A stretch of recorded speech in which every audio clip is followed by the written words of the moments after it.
Welcome. We'll get started shortly. Before we begin, here's how to earn continuing professional education credit for attending this session. There are no polling questions or attendance checks. Instead, you will demonstrate your knowledge by taking a brief multiple-choice quiz using the Earmark app. Visit earmark.app in your web browser. You can also download the mobile app by scanning the QR code on the screen. Log in, or if you're new, create your free account. Be sure to use a valid email address because that's where we'll send your course completion certificates. From the home screen, scroll down to find the course. You can also tap the magnifying glass icon to search for the course. Tap on the course artwork, then the Enroll button. On the Course tab, you'll find the recording and quiz questions.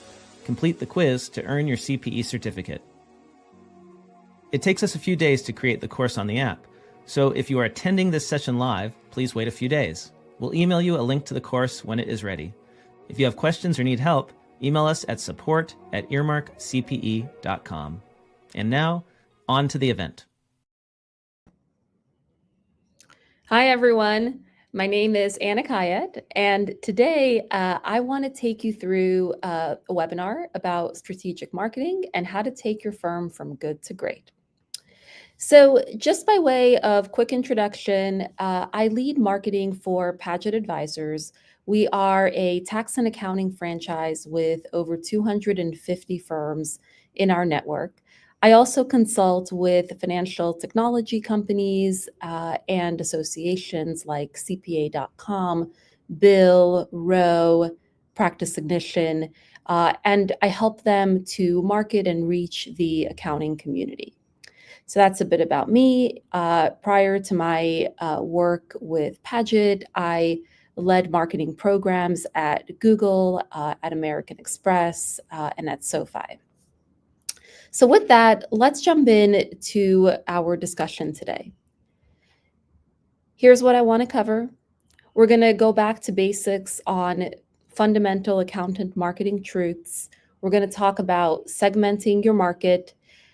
We're going to talk about giving clients a complete solution and how to bring your firm together around a shared mission and vision.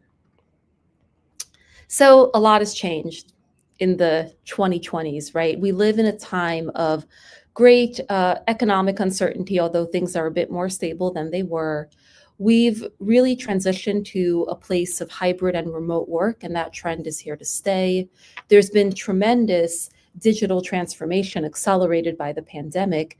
And I would say that with, PPP and ERC, and there's just been a lot more regulatory scrutiny recently. And so all of these different dynamics are coming into play and are compounded by a tremendous proliferation of technologies that are out there for accountants and financial professionals, right? I mean, just the sight of this map is overwhelming alone. And so that all being said, a lot of marketing fundamentals and principles of great marketing really stay the same. Do you all remember Groupon?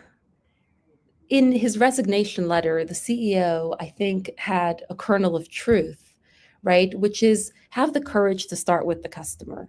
So whatever's happened, it all really comes back to creating a great customer experience. And that is the beginning and the end of great marketing. Now, I don't know if those outside of marketing are familiar with brand equity, but brand equity is really important, right? Because it's essentially what people would pay for the rights to your brand. How much is your brand worth to them? And that's often a function of how much has been invested in the brand, how recognizable is it, how relevant it is, how far you could get by just putting the brand out there rather than trying to do a lot of very aggressive paid media buying and email marketing and all of that. And so notice how far outside the realm of normal the Coca-Cola brand equity is, right? Like you would pay a real premium to drink Coca-Cola over a generic brand. And so why is that, right? And there's a lot of reasons for that, but one of them comes down to just how for over a century, the Coca-Cola brand has stayed very consistent and very true to itself, right? I mean, we're talking from 1887 to 2021 and beyond. You would still know Coca-Cola, right, if you went far back in time. And so that's interesting, right? Because there's been a lot of change in marketing technology, in all the things over the past century. And so I think that there's actually a lot of applicability that we can take from building great brands to building great accounting firms.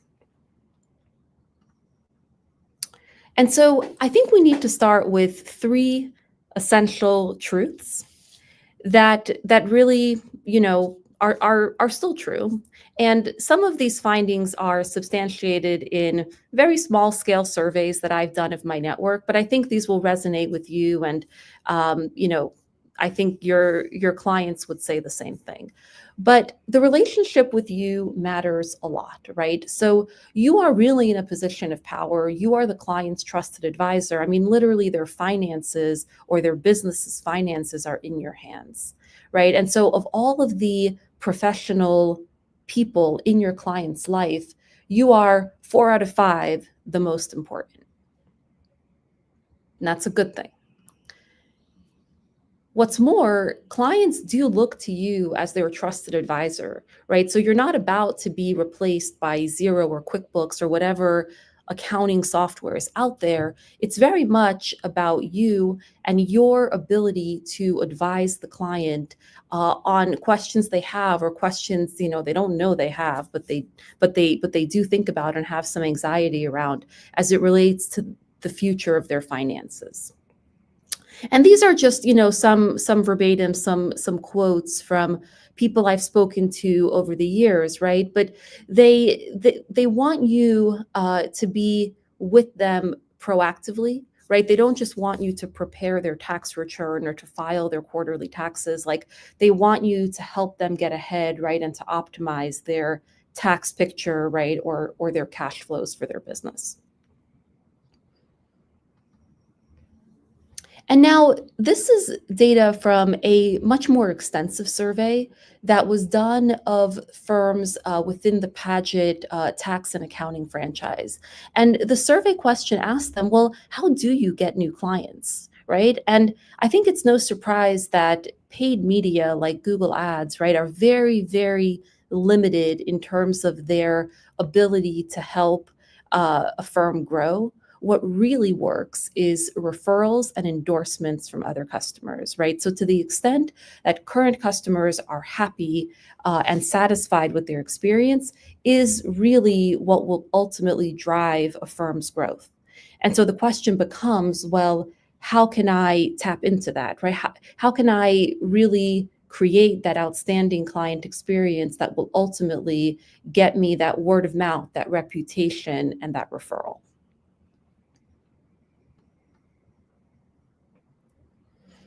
And so let's talk about identifying and marketing to your target segment.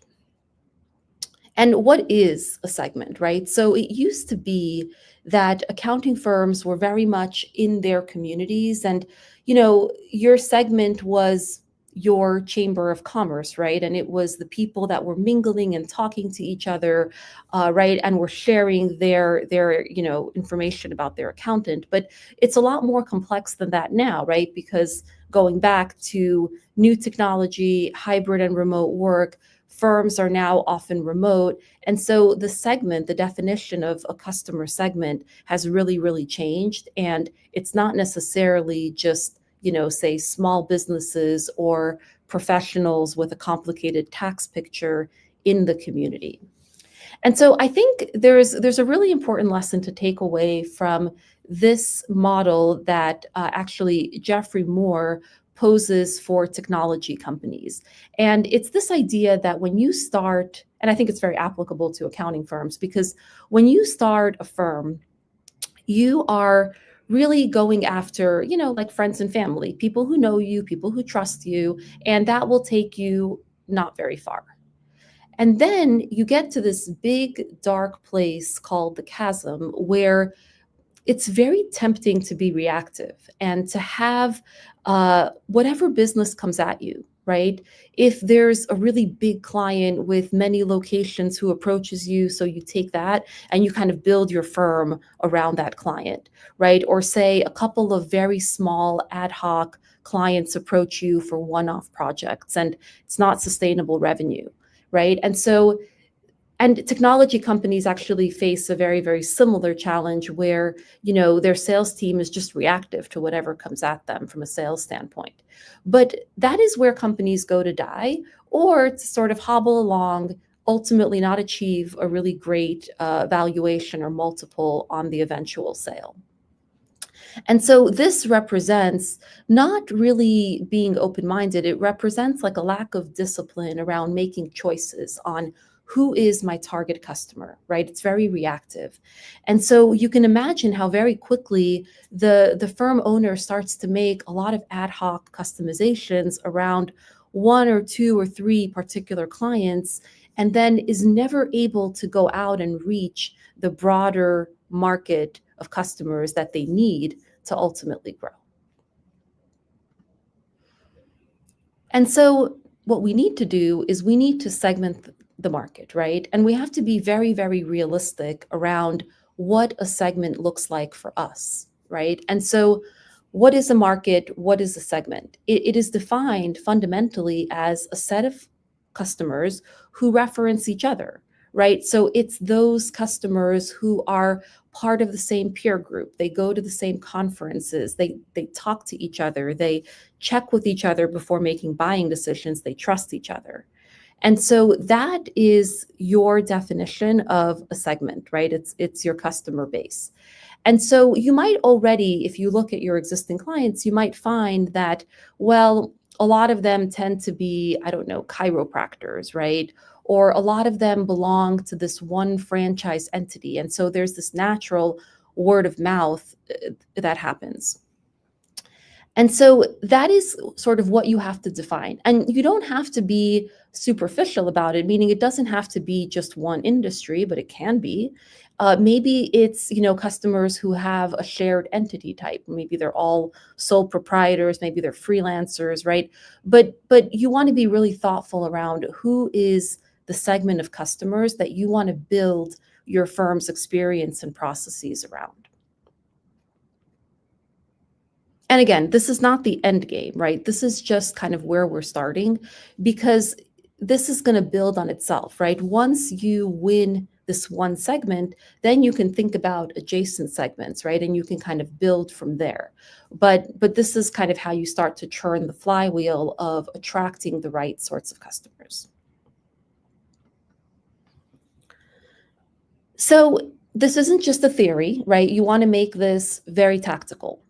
Now, that means that you can't be shy about it, right? You have to articulate who you're for. We are very, very good at serving law firms. These are 5 of the law firms that we've worked with over the years. And here is a quote from the partner, right? So any advertising that you're doing on Meta or on LinkedIn should really be getting in front of this very specific target segment, right? Your quotes or your Google business profile testimonials should come from that segment. And I'm sure they'd be happy to provide it, right? And your LinkedIn profile, very important to have a LinkedIn profile, should describe what sorts of clients you work with, right? And your years of experience working with them. And so to take it one step further, right? You are looking to create a great experience for your clients by narrowing in on one segment, about talking about that segment and the fact that you serve them on social media, on your website, but also you want to build your CRM. And, this could be a spreadsheet, but you do want to really be organized around who are your target clients, right? Who are your current clients? What industries are they in? When is their birthday? How many customers do they have, right? Having this sort of intelligence around your customer is the first step to really knowing them, right? And to establishing a strong relationship with them, which, as we discussed, will drive the growth of your firm. There are a lot of CRM solutions out there. Some firms will use, Carbon or a workflow tool as a CRM of sorts. I would recommend having a standalone CRM or client relationship management software. HubSpot is a really popular one and relatively cost effective. There are others like Zoho. I'm really excited about Levitate, which is a new CRM that is like purpose built for accounting firms. And we'll talk a bit more about it later. But definitely, this is a very worthwhile program to invest in.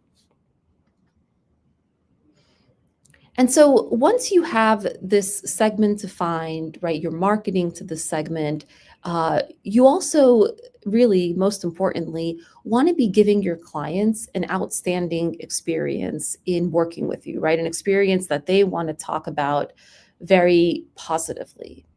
And so where do you start, right? So what does that look like? Now, what if, right, instead of focusing on how much exactly are we spending on Google Ads, and are we getting a good return on our investment, and are the leads any good? What if we were focused on giving value? And I'm not saying that you should take an hour-long unpaid advisory call. I'm more saying that any communications that you have with leads or customers should be about offering up a lot of value, right? And so, like, for example, if you are giving a client advice that like they need to notify the IRS of any international accounts that they have, they're not going to go do that themselves. They're going to turn to you. But this is really the best way to get in front of clients. And the more you can personalize it, the better, right? So giving them recommendations on how to plan for retirement as a business owner, like that's what they want. That's really, really what they want from their accountant. And that's kind of the relationship that they want to have, even if they're not clients yet. So you can start to give them a taste of that. And you don't have to be super technically sophisticated about it. You can do it by way of email marketing. You could put it out there on your social media profile, right? It's not hard to start to share this sort of advice. And I think it can't be ignored that technology plays a really, really big role in the client experience. And so, if you're looking to grow the firm over time, right, you want to be careful, of course, to avoid shiny object syndrome, but you do want to bring in the right technology solutions that help to QA the work, right? Because that's fundamentally important, to standardize processes. And clients like that, right? Clients like knowing that they can expect to hear from you at a certain time, for their quarterly tax filing. Right. And so that sort of QA standardization, right, and just creating organized workflows, clients, that changes their experience dramatically. Right. And so it means that one can go from like scrambling around as a tax preparer to like having a subscription service where you're offering regular tax planning and advisory that gets well ahead of tax season. And there are so many technology partner programs out there that I'm sure your network would be happy to tell you about, right? Where, you can get a lot of guidance on how to bring this technology on in the right way.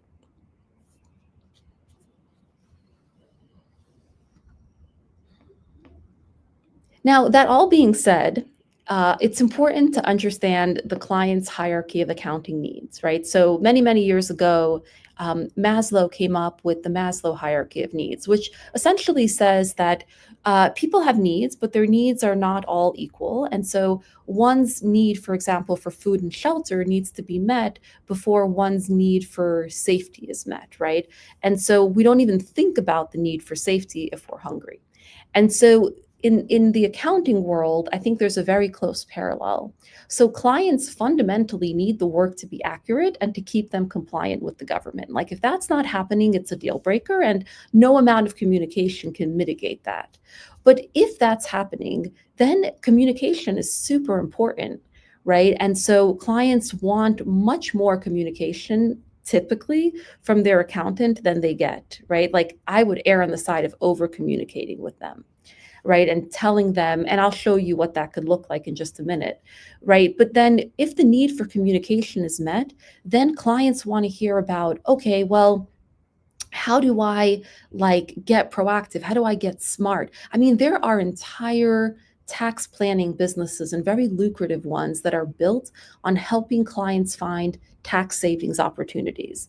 Like clients have an unlimited appetite for that sort of advice, right? And then ultimately, what clients want is a financial plan. Like they want to be able to see 20 years into the future and feel good about what their eventual, business exit plan, what their retirement can look like, right? And they want you to be a part of that. I mean, I have worked with accountants where they have a multi-generational relationship with their clients, right? Like they have worked with the grandfather, the son, and the child, right? And so, yeah, like they really view working with you as a very long-standing game. And so how do you actually do this, right? Like what does it take to really begin to communicate with the client, right? To give them those savings opportunities, to give them that long range, financial planning advice, right? And so think about your clients in cohorts. Some of them are coming to you for just their individual and maybe their business tax preparation. Some of them are coming to you if you offer it, for say payroll services or accounting or financial planning, whatever it is. And some of your communications will be applicable to all of your clients, right? Like they all need to know when certain deadlines are. Some communications will be applicable to only certain cohorts. And so you can get ahead of that, right? Like you can get easily a calendar of all the key dates. And these dates might be super evident to you, but they are not evident to your clients, right? And so rather than, for example, chasing clients for their tax organizer or their 1099s, like you could be getting well ahead of it. And so this is where the CRM comes in. Having a CRM, right, that client relationship management software allows you to schedule out emails. Levitate, the platform that I mentioned, if you input all of your clients' birthdays, for example, they have robots who like handwrite birthday cards, and these birthday cards get distributed to your clients on their birthday. Like it's an amazing experience, right? And it's actually pretty automated. And so you can definitely leverage technology and automation and still make clients feel loved and cared about.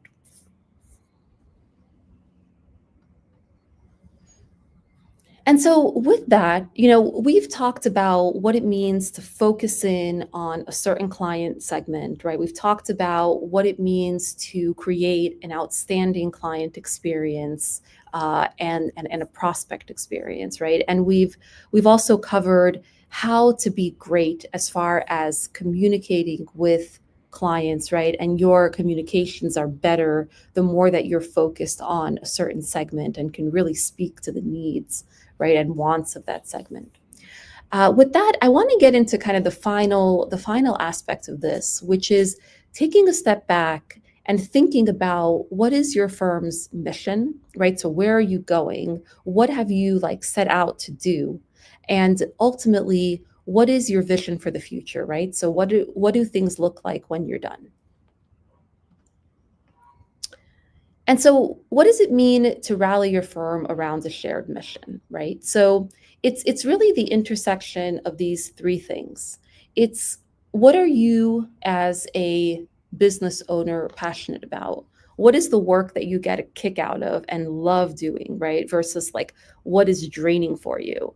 And I've heard and I've tried this and it really works. You can even keep like a log for a few weeks of what work do you love doing and what work really drains you, right? And you might find that certain clients really drain you and certain clients you love working with, and the question is why? Like, is it the type of work that you're doing? And that's probably it. It's also understanding what you can be the best in the world at, right? And so that comes back to picking a segment. Like if you really, really know medical practices and like you understand all their pain points and all their dynamics, and you feel like they're trying to do good in the world, right? And so you love working with them, but also you've become really, really great at preparing the financials for medical practices. It's a very narrow, but you really are the best in your area. And ultimately, it's, well, what drives the economic engine, right? So what like is going to pay the bills? I love to paint, but no one will pay for my work. And so it's sort of irrelevant to my career. And so here you want these three things to overlap, right, to a great degree. And it's not easy, like there's no easy answers, but it is incredibly beneficial to take the step back, right, and to really codify these things, and of course to evolve them over time. And so this has to be a living, breathing document, but also it should inform your marketing in a very profound way. In marketing, we talk about something called the brand identity. The brand identity is how you look, it's how you show up in the world as a company, right? It's your logo, it's your color palette, it's even like the typography and the image and illustration choices that you use on a website or in a brochure. That's your brand identity. And so you want to be able to give your mission and vision document to your designer so that the logo they come up with. I worked with one firm whose logo had a leaf, right? Because they help clients grow, like that's their thing. And so that logo can really manifest as your mission. At Padgett, our logo is a diamond, right? So it's an arrow that helps small businesses move forward, but it's also the partnership between the business and the accountant, right? So the company's mission and their logo are actually very interconnected if the logo has been done well. And so definitely, use your mission statement to shape your logo, your brand. Right.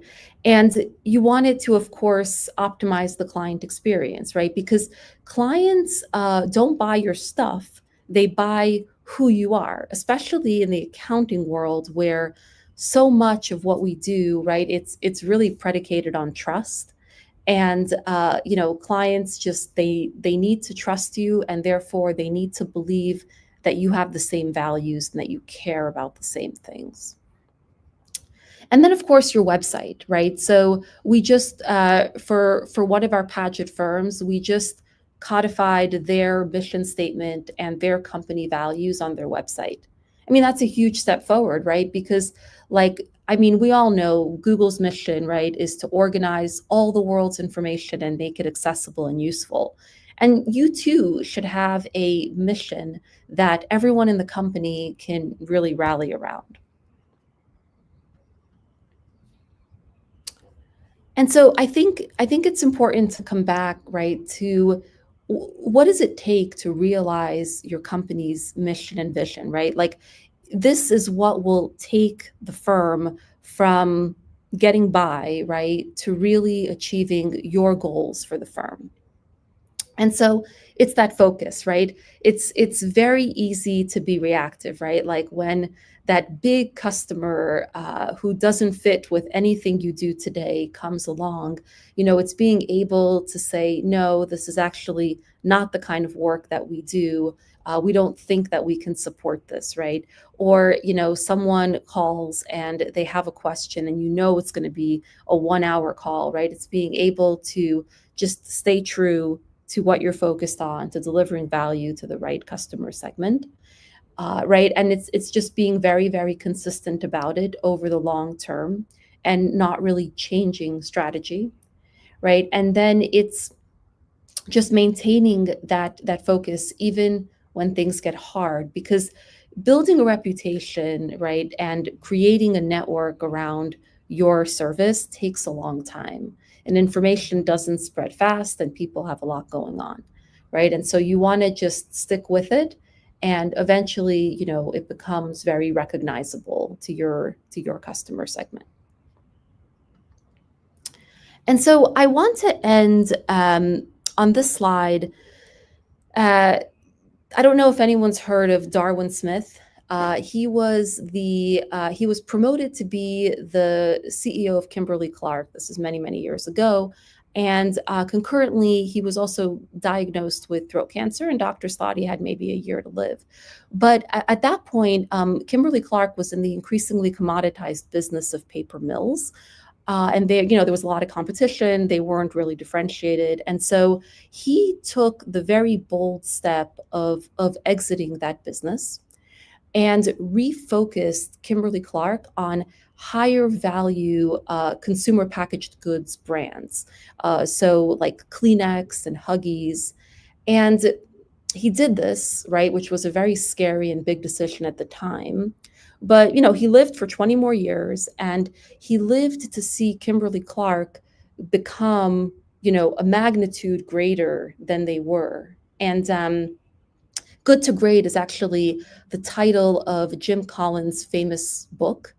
It's an excellent book. I highly recommend it. But he profiles 11 companies whose leadership teams took them from good to great.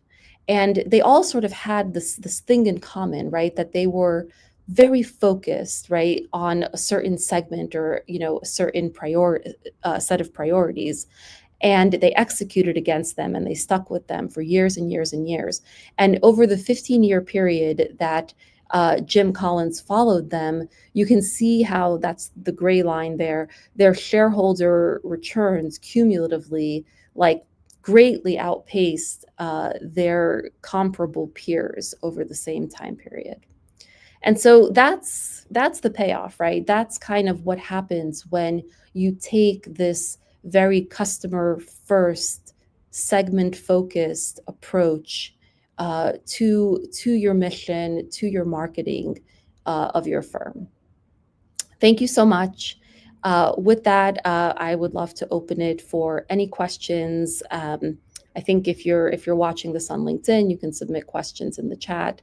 But otherwise, of course, please don't hesitate to reach out. This is my contact information. I'm very happy to continue the conversation.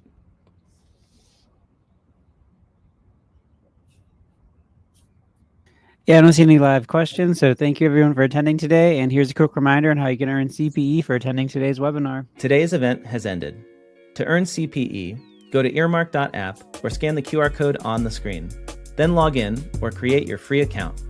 Search for the course by tapping on the magnifying glass icon on the home screen and then entering the name of this event. It takes a few days to make the course, so if you're attending this event live, keep an eye out for an email letting you know when the course is available. Pass the quiz to earn your CPE, then tap the button to email yourself a certificate.